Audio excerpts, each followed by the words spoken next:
And we do take some.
Call to order the regular meeting of the Gurnee Village Board of June 16th, 2025. Roll call, please. Ross. Here. Garner. O'Brien. Present. Balmas. Present. Thorstensen. Here. Woodside. Present. 5 present. Oh, stand with me for the Pledge of Allegiance. Pledge allegiance to the flag Of the United States of America and to the republic for which it stands, one nation, under God, indivisible, with liberty and justice for all.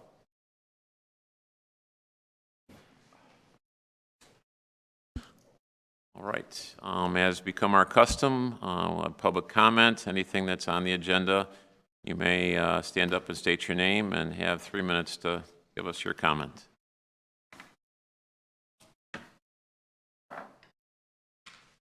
Good evening, Keith Owens, 6464 Doral Drive. You're about to pass a 0.5% increase on the retail sales tax. I'm assuming it's going to be unanimous, 5-0. And that's good news, actually. for reasons that Brian outlined at a prior meeting. It's going to help keep the water rate low, maybe even return it to a lower level.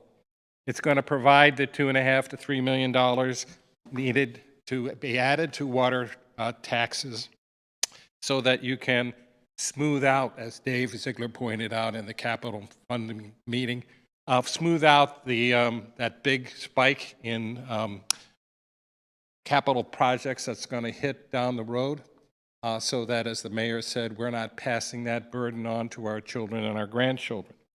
So that's a good thing. And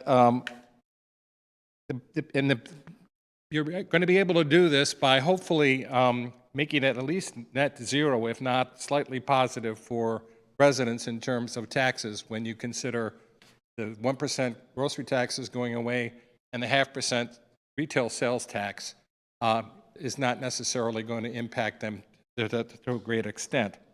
So that's, shifting it to out-of-towners on a retail tax basis is a good solution. And the more I know about the staff and the people who work in this village, the more I'm impressed with the good solutions that they come up with, and especially the proactive ones. So I want to commend them for the work that they put in on this. It's a very get-it-done attitude, and I think it flows right from the top, starting with the mayor and the board, and also with Pat and all the department heads I've had an opportunity to work with. I have one question, though. Since the increase in the retail sales tax will cover both the $2.5 or $3 million needed to make up the gap for sewer and water projects on an annual basis, and it also will offset the 1% grocery tax that's going away, does that mean that going forward there'll be a $2 to $2.5 million of funds that would have had to been used for water and sewer now available for other projects? And if it's for other projects, I'm wondering what the village is considering using those for. The staff looks to you for guidance on those kinds of things, and the village looks to you for guidance as well. So I look forward to more creative solutions to the other problems that are either apparent or going to be emerging. Once again, thank you very much for your time and service. Thanks, Keith. Anybody else that has a comment with regard to today's agenda or tonight's agenda? There being none, the floor is closed. On to the approval of the consent agenda. Is there a motion? Second. Motion by Trustee Balmas, second by Trustee O'Brien. Roll call, please. Ross. Aye. O'Brien. Aye. Balmas. Aye. Thorstenson. Aye. Woodside. Bye-bye. Motion passes. Pat? Item number 1, approval of the minutes from the June 2nd, 2025 meeting. Item number 2, approval of Public Works Department request to waive the bidding requirements and award the 2025 Streetlight Program Directional Boring Contract to Pertano Construction 2024 low proposal in the amount of $53,504. Item number 3, approval request from Public Works Department to allow Administrative Services Coordinator Christine Poisel to attend the Trimble Innovate CityWorks User Conference from October 14th through 17th, 2025 in Salt Lake City, Utah at a cost of $2,265. Item number 4, approval request from Community Development Department to allow Associate Planner Shannon Coleman to attend the Affordable Housing Essentials Training Program from October 9th through 10th, 2025 in Cambridge, Massachusetts at a cost of $3,350. Item number 5, approval of fireworks permit for Six Flags Great America, various shoot dates July and August, displays to be launched from southwest corner of the property. Item number 6, approval of payroll for period ending May 30th, 2025 in the amount of $1,199,537.40. Item number 7, approval of bills for period ending June 16th, 2025 in the amount of $1,934,254.79. Is there a motion to approve? So moved. Motion by Trustee Balmas, second by Trustee Thorstenson. Yes? Roll call, please. Ross. Aye. O'Brien. Aye. Balmas. Aye. Thorstenson. Aye. Woodside. Bye-bye. Motion carries. On to petitions and communications. Approval of a proclamation designating Thursday, June 19, 2025 as Juneteenth Day. Juneteenth is the oldest nationally celebrated commemoration of the ending of slavery in the United States, dating back to 1865. was on June 19th that the Union soldiers, led by Major General Gordon Granger, landed at Galveston, Texas, with news that the war had ended and the enslaved were now free. While President Abraham Lincoln's Emancipation Proclamation had officially outlawed slavery in Texas and other states almost 2.5 years earlier, Texas was the most remote of the slave states and had a low presence of Union troops to communicate slavery had been outlawed. Therefore, enforcement of the Emancipation Proclamation had been slow and inconsistent before Granger's announcement. Today, Juneteenth celebrates African American freedom and achievement while encouraging continuous self-development and respect for all cultures. It is a time for reflection and rejoicing, assessment, self-improvement, and planning for the future. Now, therefore, I, Thomas Hood, Mayor of Gurnee, do hereby proclaim June 19th as Juneteenth Day in the village of Gurnee and encourage residents to celebrate freedom and honor emancipation and the end of slavery, and remember that all individuals are created equal. I further urge all residents to reflect on our collective history and the actions we can take going forward to build a more fair and equitable society. Is there a motion? So moved. Motion by Trustee O'Brien, second by Trustee Ross. All in favor say aye. Aye. Carries. No reports? No, sorry. so there was a committee of the whole scheduled for next week. I was going to have the high school come, just give an update, and then see if we had anything else for the agenda. We don't, so when I talked to Dr. Danny, he said, well, if I'm the only one, why don't you schedule me a night where I've got some company? So nothing for the committee of the whole. Do have committee of the whole set up for July, August, and September for presentations from the other taxing bodies, so we'll try to get them scheduled probably for one of those. So. All right, thanks. No old business, on to new business. Motion. Oh, all right. Yes. Is there a motion, Trustee Balmas? Is there a second? Second. All in favor, say aye. Aye. All right. On to new business. Thanks, Jeannie. Approval of Resolution 2025-07, authorizing the extended term of the Municipal Insurance Cooperative Agency Insurance Pool and approving its amended bylaws. Pat? Sure. So the village obtains its property liability and workers' comp insurance coverage through MICA, which is the Municipal Insurance Cooperative Agency.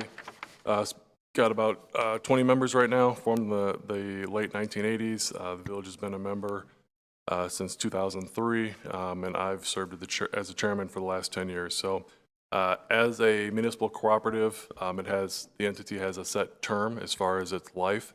The current term expires in April of 2026, so it was from 2014 through 2026, so a 12-year term.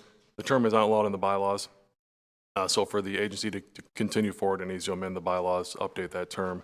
In conjunction with that, took a look at the bylaws to see what other updates need to be made while we're going through that exercise. The biggest one is a change in members' ability to leave the pool. So we previously had the member had to give the pool a 1-year notice that it was going to leave. That was so we could plan for that. There is a state law that's changed that they can leave a pool with 120 days notice. So we need to make that change in there. That and the extension of the term for another 12 years. The two biggest changes in there, the MICA Board of Directors can approve this, but the membership thought it prudent to take it back to each community for review and approval. So that is what's before you now. MICA's worked out well for us, been flat the last couple of years. So I've been happy with the coverage they provided. So it's a good idea to keep the agency rolling forward. Is there a motion? So moved. Motion by Trustee Balmas, Second. second by Trustee Ross. Any questions or comments? Roll call, please. Ross. Aye. O'Brien. Aye. Thomas. Aye. Thorstenson. Aye. Woodside. 5-0. Carries. Item 2, approval of ordinance 2025, 48. granting a special use permit pursuant to the Gurnee zoning ordinance for 7005 Route 132. Pat? Sure. So First American Bank at 7005 Route 132 is requesting a special use permit for an electronic message board sign on its property. The proposed message board sign is 32 square feet, located 50 feet from the edge of the roadway. As a point of comparison, the Alex sign down on Washington Street is 28 square feet and 44 feet from the roadway. So close in size. As you know, we have our 10 requirements related to the signs as far as, how often they can change messaging, can't be flashing or scrolling, the resolution, brightness, et cetera, when it must dim.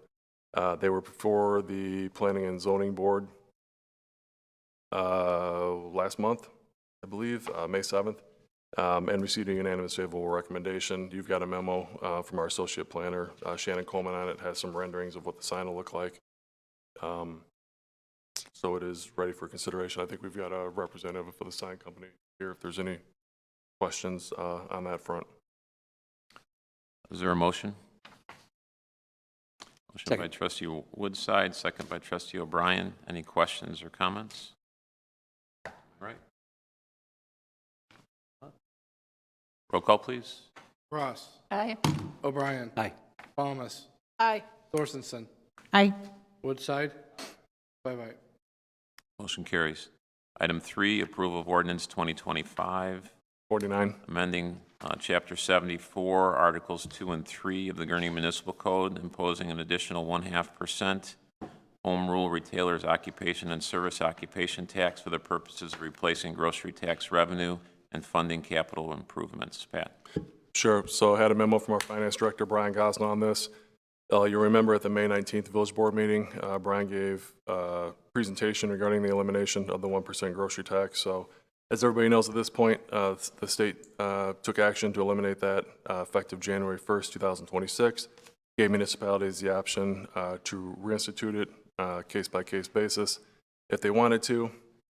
The grocery tax for us is between $2 and $2.5 million. And if you want to reinstitute it, you need to do so to have it be effective January 1st by October 1st of 2025. So staff took a look at this at the meeting, discussed and provided justification. Rather than reinstitute the 1% grocery tax, staff is recommending an increase in the home rule sales tax of 0.5%. Some of the reasons for that, looking at that Pacer AI data that tracks where visitors come and are going, there are more visits from Gurnee zip codes or grocery stores, 40% on average than any other retailer. The majority of those visits, 55% plus, are from the 52 and older age groups. The only option we have from our local taxing authority to generate a large enough base to replace that revenue would be the home rule sales tax, bumping it up to 0.5%, fills that gap left by the grocery tax, as well as generates funding needed for capital infrastructure, so mainly water and sewer main replacement. We had a graph that was presented a while back as far as age of the system, what's coming due. So to smooth that out, need to invest more. What we're investing today is what Baxter and Woodman, who conducted a study, I think 10 years ago, said we should have been doing then. So falling behind on that. And again, this shifts that burden to visitors to our community. So when we looked at the zip codes that are around it, Gurnee Mills, Six Flags, et cetera, those are not 60031 zip codes. Those are visitors from out of town. So based on information that Brian was able to pull from the U.S. Bureau of Labor Statistics, the average Gurnee household should save about $85 by going with the home rule sales tax, 0.5% home rule sales tax versus the 1% grocery tax. So similar to the grocery tax, if we want to do this, we need to get it into the state of Illinois by October 1st. Would become effective January 1st. It's paid in arrears, 3 months. So the first payment, the grocery tax, we get our last payment of grocery tax in March of 26, our first payment of sales tax in April. So there'd be no gap in funding from that perspective. Brian has his presentation available if there's any questions on that, or we want to look at that as a refresher. Otherwise, I think it is ready for your consideration. All right. Is there a motion? So moved. Motion by trustee O'Brien, second by trustee Walmus? Yeah.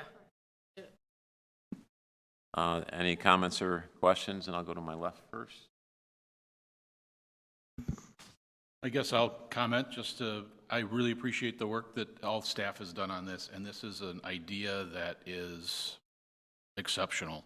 The fact that the state of Illinois has eliminated the 1% grocery tax has put most home rule communities in a position to reinstate that tax so that it results in no change to the residents. But we are positioned very smartly, I think, to shift 0.5% of our general sales tax to supplant that and develop a surplus, and to break the fourth wall and address the public comment earlier. The data shows that that is not going to increase the burden on our residents, but will shift that to visitors in a way that won't be felt.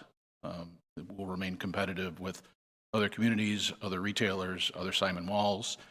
It's just, it uniquely puts us in a position to be able to give a break to our own residents on food, which is, of course, not a nice to have, it's a need to have. So I think the work that staff did, the way it was researched, the way that it was presented, is just an exceptional opportunity for us to be able to do. Thomas? No? Kevin said it far more eloquently than I probably. To my right. Trustee O'Brien. I'd just like to add for the record that actually this action is lowering the overall tax burden for the residents of Gurnee by 0.5%. And I reiterate everything that Trustee Woodside said. Dorsey.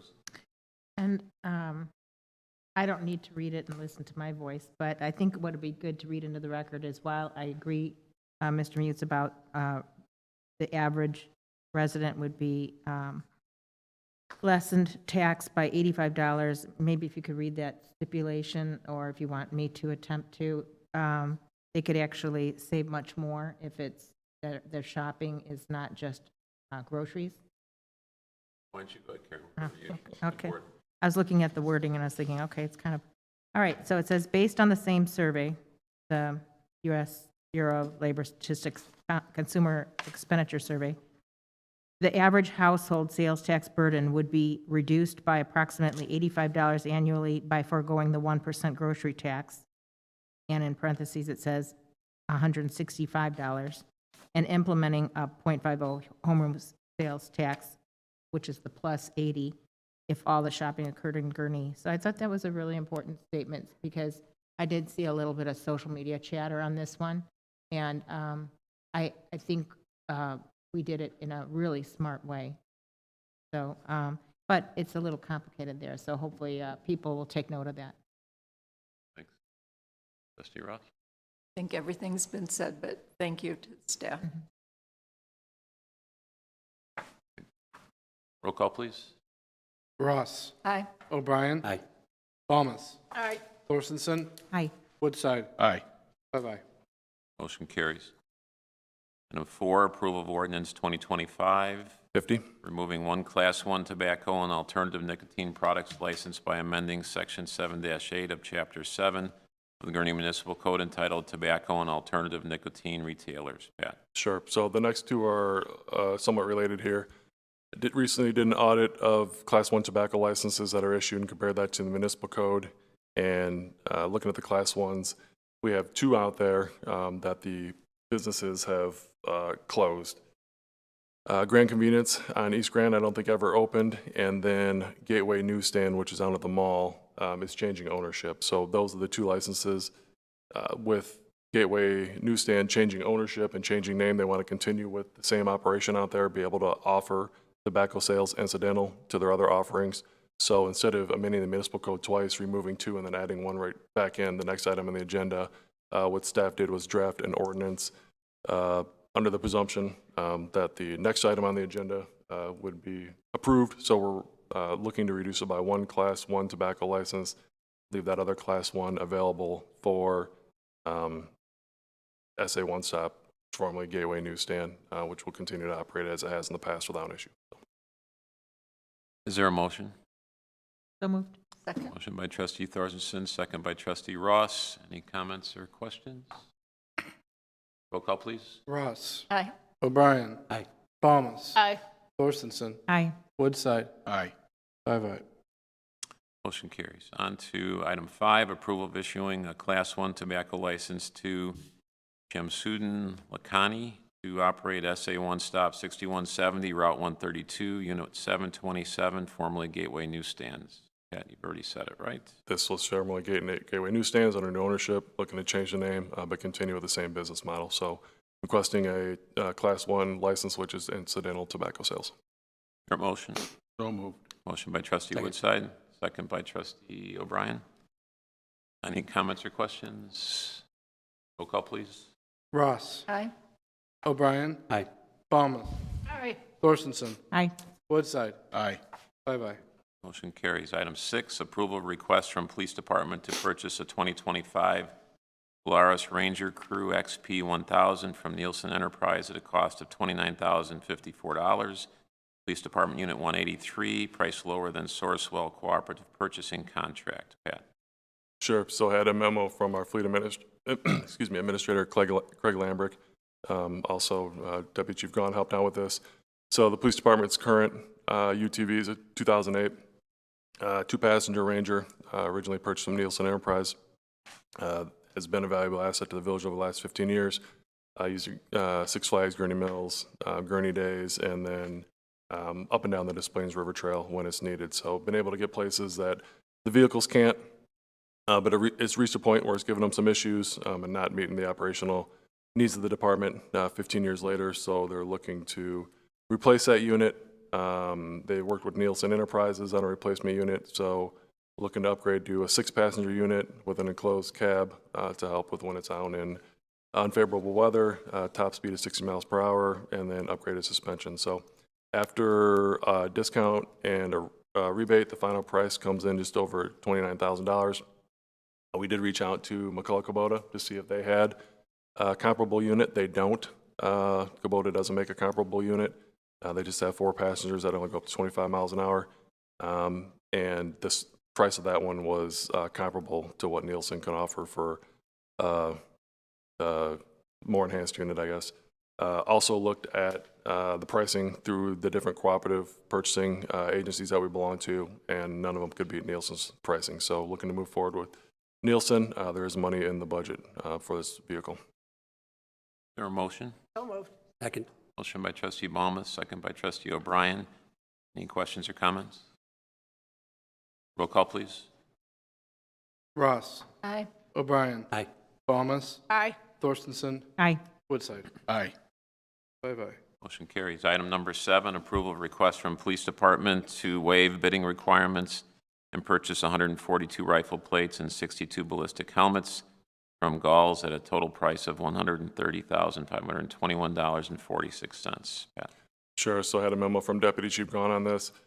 This year's budget includes funding to replace the rifle plates and ballistic helmets. The rifle plates, historically, were external plate carriers that they put on over their existing vests. Bulky, one-size-fit-all, and with all the new gear that they have on them, covers that up, including the body camera. So not ideal.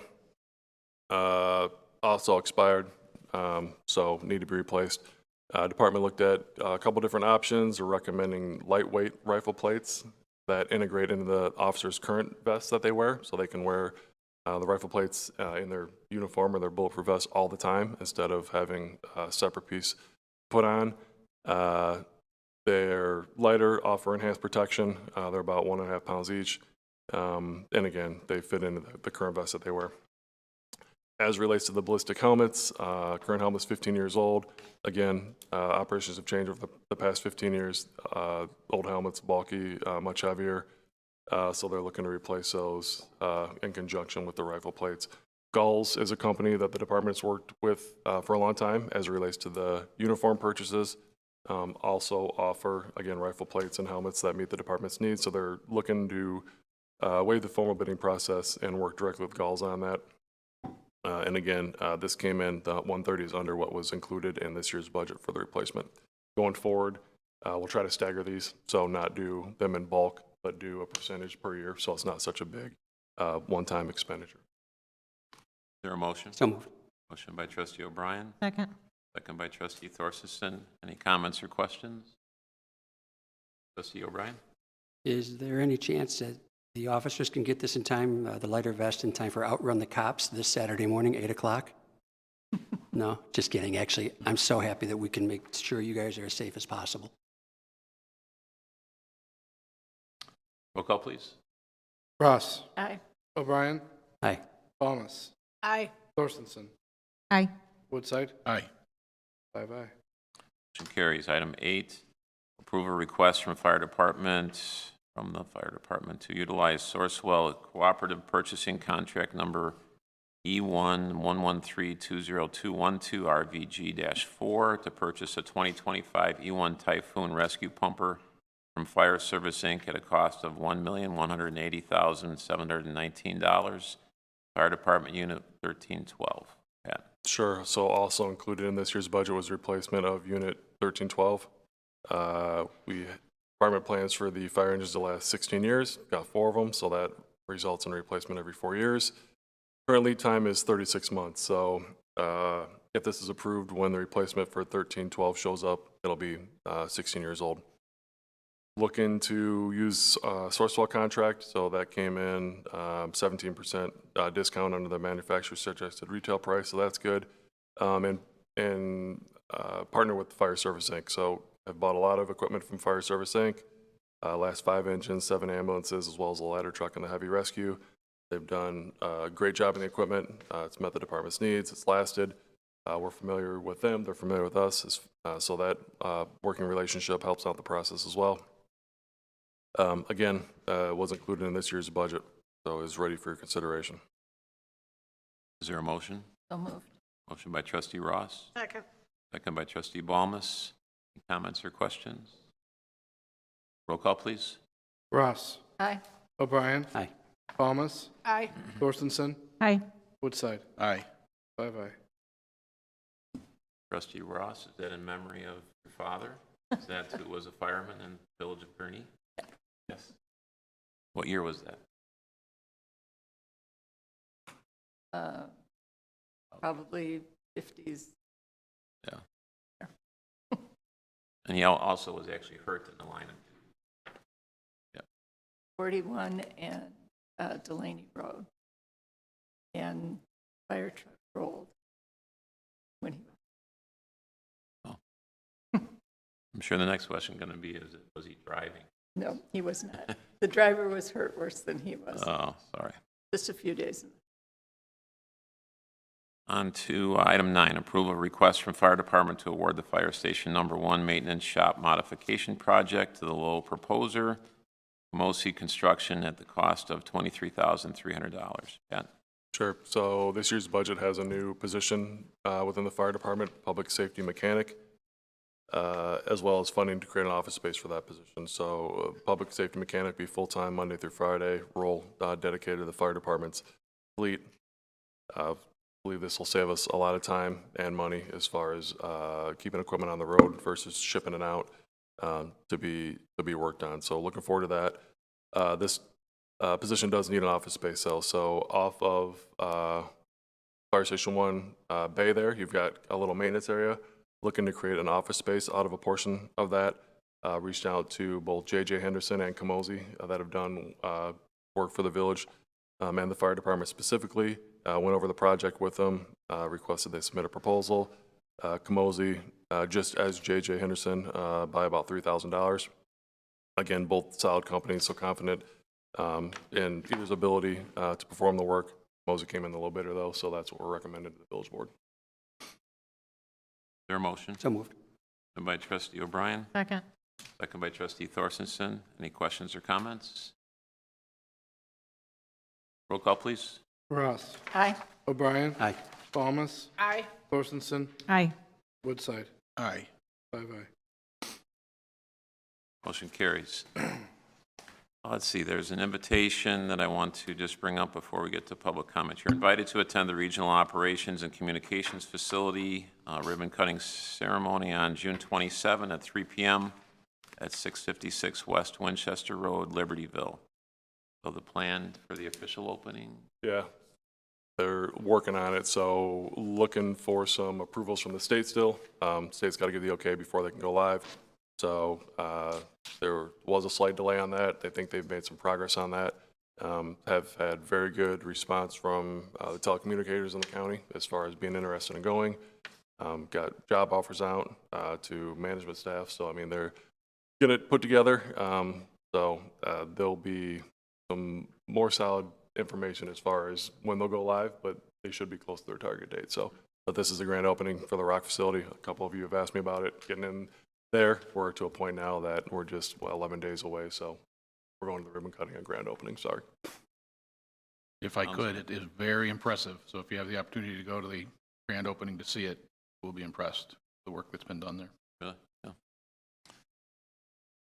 So now we have public comment. Public comment is for any issue that you'd like to address not on the agenda. So if you'd like to come up and state your name.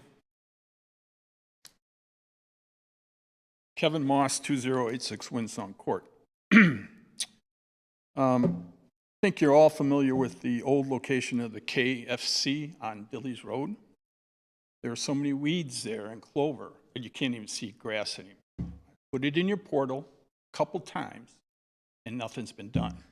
And so Sunday night, someone saw that it was such a terrible area there that they dumped a laundry dryer right there in the drive or the driveway into the KFC lot. It's still there. I bet nobody knows about it in the village. I'd like you to get rid of it. Number two is the TGIF. All the grass along Grand Avenue, never cut. Would you please take care of that? There's a collection box for shoes and clothing. Yeah, well, I'll describe it as a Menards parking lot, but it's really closer to Denny's and I know where that one's Teriyaki, at. whatever I've that seen that name one, yeah. is. It's not associated with a charity, at least it doesn't say it on the outside. So it's probably a secondhand thrift store that's operating essentially a business there. And did you guys approve it? I don't think you did. And the mattress grand opening place there, I don't know what the address is. Has a big sign, grand opening. It has 22 signs out in front along Grand Avenue. How long is the grand opening? How long are you going to let the 22 signs be there? It's a little much. Thank you. Thanks. Your shot.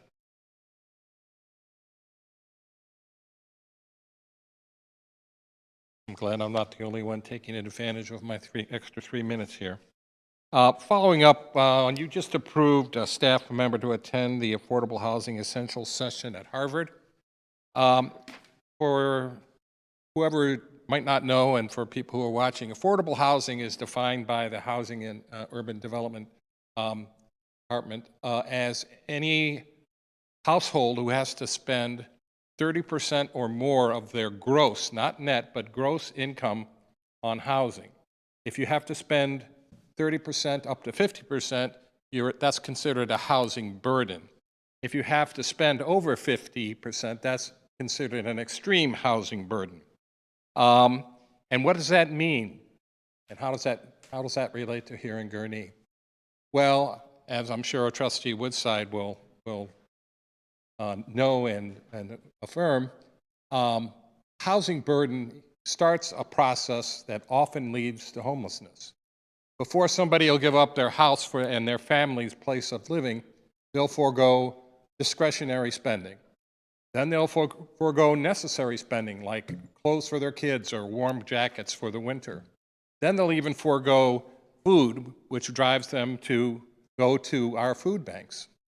Only as a last resort will they have to become unhoused. Doesn't necessarily mean they're on the street. Maybe they're living with a family member. Maybe they're living on a friend's couch. Maybe they're living in the van down by the river, if you want to go that route. But the lack of affordable housing is a serious issue.